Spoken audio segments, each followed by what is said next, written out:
would be recruited. Having made several attempts, Honorable Speaker, to appear for interviews, makes application and the like. On that regard, Honorable Speaker, I would want to submit that I was fully not satisfied with how they have demystified the policy guideline on how recruitment reports are done and balancing. This informs even the proximity of schools between one school to the other, informs also lack of care of the population of the students vis-a-vis the ratio of teachers who are supposed to serve them.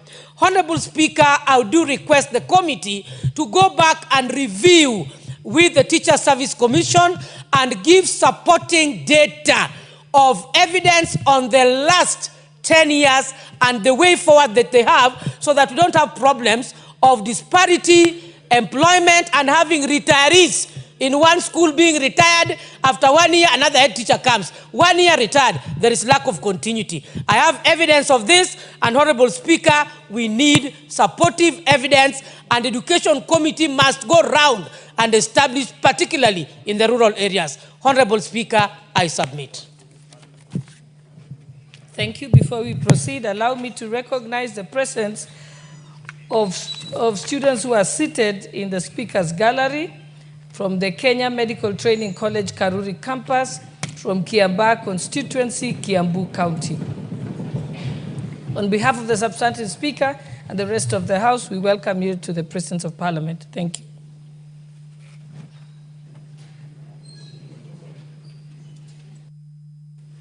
What's your point of order? Member for Kitutu Masaba. Thank you, Honorable Speaker.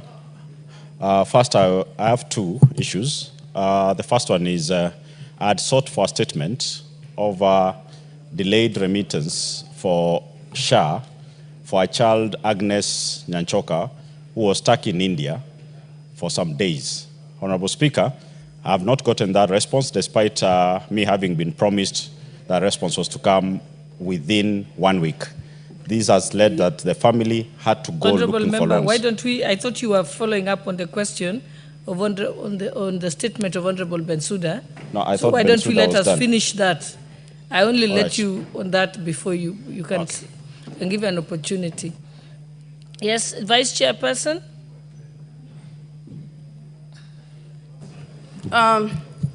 Thank you, Madam Speaker. We have noted the concerns of Bensouda on the shortcomings, on the response. But for her comfort, I wish to report here that the Education Committee has already requested for the data of all these schools, one, on all the teachers who are over 45 years. We want to see how many they are so that we can commit a budget in the next budget cycle, if it is possible. Two, TSC has also accepted, because we have discussed this matter, and anybody who is even 59 can be recruited. Doesn't mean that they will not be recruited. They will be recruited even at 59, and I know that it is not the right thing to do, but we are there and we have agreed that they recruit even if you're 58 or 59. For the rest of the data that you have requested, we have noted, and in the next meeting we should be able to communicate and bring you back to the committee for discussion. Thank you. I think, Vice Chairperson, the concern that seems to come out clearly is that the cutoff recruitment age is 45. Many of them have approached 45. There is also the concern that there are people who graduated 2 years ago and have been recruited, and somebody who got their TSC number 15 years ago has not been recruited. I think that isn't that clear, Honorable Bensouda? So I think it's better that a specific question is asked on that particular issue. Okay, thank you. Chair, Speaker. Yes, Honorable Nyenze.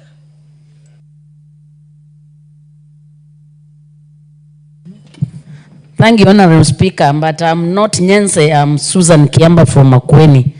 Thank you, Honorable Speaker. I wish to also put my word in the statement that was brought by Bensouda and others and responded by the committee. While I appreciate a lot of inputs they are put forth, and they seem to have actually given it a real thinking and critical thinking in the answers they have given for all the questions.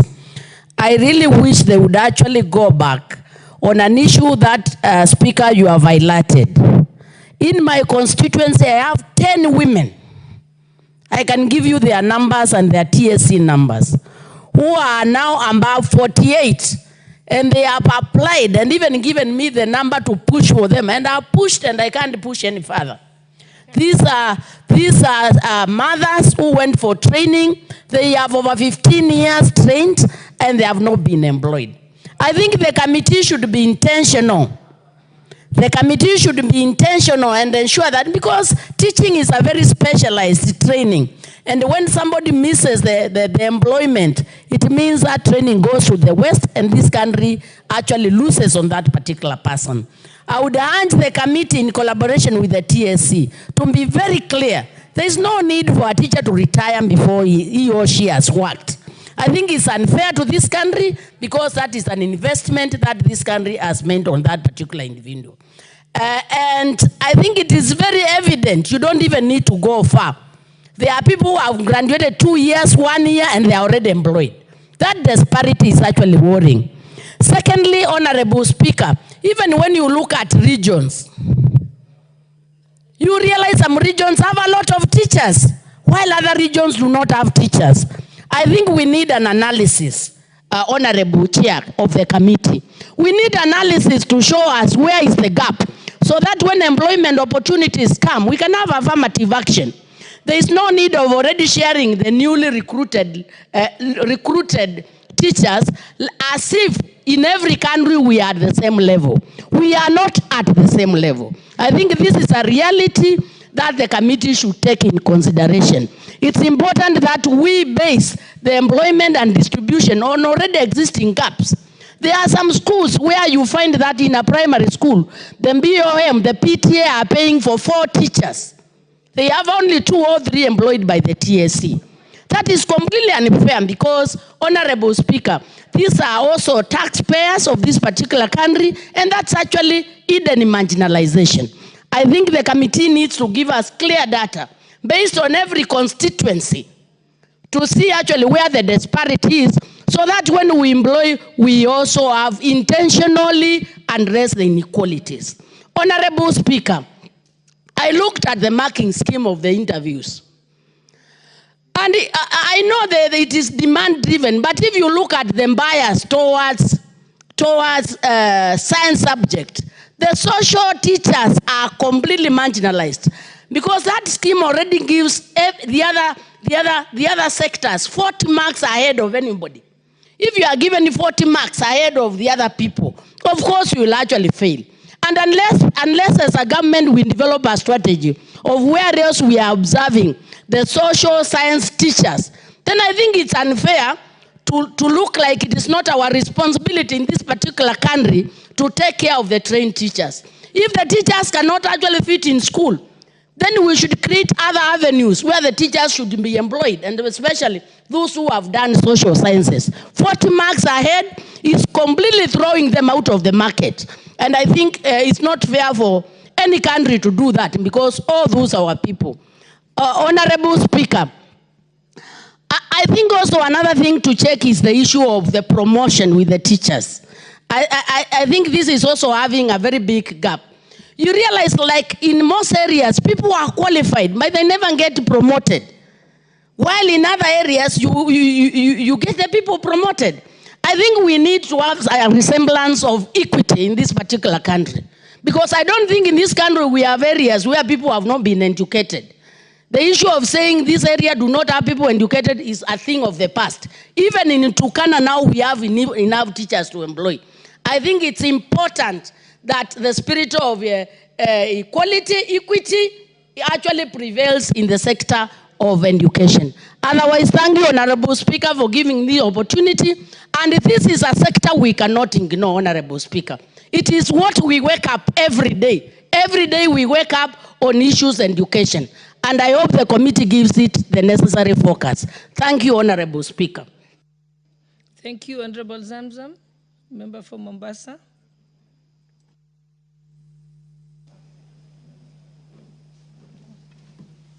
Asante sana Mheshimiwa Spika, na mimi niweze pia kuweza kumuunga mkono Mheshimiwa Bensouda kwa kuleta swala hili ndani ya bunge. Mheshimiwa Spika, Mheshimiwa Spika, ni dhahiri walimu wengi ambao wamesomea na wamesha graduate, wamepata vibali vyao miaka mingi sana, wamekaa bila kupata kazi Mheshimiwa Spika, wakati wenzao wa nyuma, wadogo zao wamekuja nyuma na wamepata nafasi ya kufanya kazi Mheshimiwa Spika. Na Mheshimiwa Spika, sio nafasi ya kazi tu, hata wale ambao wako kazini Mheshimiwa Spika, wakati mwingine unapata mwalimu amekaa miaka 14, miaka 15, miaka 18, hata promotion pia hajapewa Mheshimiwa Spika. Kwa hiyo hali ya walimu katika taifa hili pia Mheshimiwa Spika ni ya kusikitisha, kwa sababu hawapati ile haki sawa. Na ikiwa itatokea hata masala ya promotion Mheshimiwa Spika, waangalie wale ambao wamefanya kazi yao vizuri na wamekaa muda mrefu, waweze pia wao kupewa promotion. Kama kuna mwalimu ambaye sasa ni deputy principal wa pale Shanzu Teachers College, amekaa miaka 15 Mheshimiwa Spika, yuko katika ile nafasi, wakati wenzake wanapewa promotion, yeye ameachwa pale na anafanya kazi nzuri Mheshimiwa Spika. Kwa hiyo Mheshimiwa Spika, mimi nataka kusema hizi nafasi za kazi zikitokea, ziwe zinaangaliwa wale ambao waliweza kugraduate mapema, kwa sababu mtu, hata kama nimesikia Mheshimiwa katika kamati hii ambayo inashughulika na mambo ya walimu ya education, anasema kuwa hata wakiwa miaka 56 ama 59 watapewa kazi. Tusiweze kusisitiza mambo kama hayo, tuweze kutoa msukumo kuwa wakati bado wako katika ile hali yao ambao ni active, waweze kupewa hizi nafasi za kazi na wao wapate matunda ya kuona kuwa masomo yao hayakuenda bure Mheshimiwa Spika. Na Mheshimiwa Spika, imekuwa ada katika taifa hili, na mimi niweze kusema hata kuna watu ambao wamepewa position katika sekta tofauti ambao pengine walikuwa ni political rejects na mambo kama haya, na kuna watu ambao ni professionals ambao wangeweza kupewa nafasi hizi wakafanya kazi nzuri. Sasa unapata wale ambao walianguka pengine kiti cha siasa, ameenda amewekwa sehemu, badala ya kufanya kazi vizuri, anakuwa sasa yeye ndo anaweka tumbo lake mbele, kwa sababu hata ile nafasi amepewa pengine si professional katika nafasi hiyo Mheshimiwa Spika. Kwa hiyo Mheshimiwa Spika, mimi nasema ikiwa Kenya tunataka kuipeleka mbele sawa, tuwapatie wale ambao ni professionals katika sekta tofauti waweze kuongoza, ndio waweze kusaidia rais hata kupeleka Kenya mbele. Lakini kwa walimu nasisitiza, walimu wapewe nafasi sawa. Ikiwa nafasi zinatokea, wale walio graduate mapema wapewe hizo nafasi mapema, wale ambao wanafuatia waje kwa nyuma Mheshimiwa Spika. Na ikitokea pia promotion, walimu waangaliwe, mtu ameserve ameimba na watoto darasani Mheshimiwa Spika, amehakikisha mtoto ameshika kalamu mpaka amejua kuandika, amehakikisha mwanafunzi amepata masomo na amekuwa ni, hata unapata yule mwanafunzi ambaye alimsomesha ameenda amepata kazi kubwa mbele yake, lakini yule mwalimu bado yuko katika ile position ambayo mwanafunzi alimwacha hapo Mheshimiwa Spika. Inakuwa si haki kwa walimu, waweze kuangaliwa maslahi yao promotion ikitokea. Na si hao tu, hata polisi pia tunaona pia wengi pia wanalalamika Mheshimiwa Spika, amekaa sehemu moja na hajapata hata ile promotion. Kwa hiyo mimi namsupport dadangu Bensouda kwa walimu wapewe nafasi kufuatana na vile walivyo graduate kutoka katika masomo yao. Asante sana Mheshimiwa Spika. Hakuna order, we nyamaza. There is no order.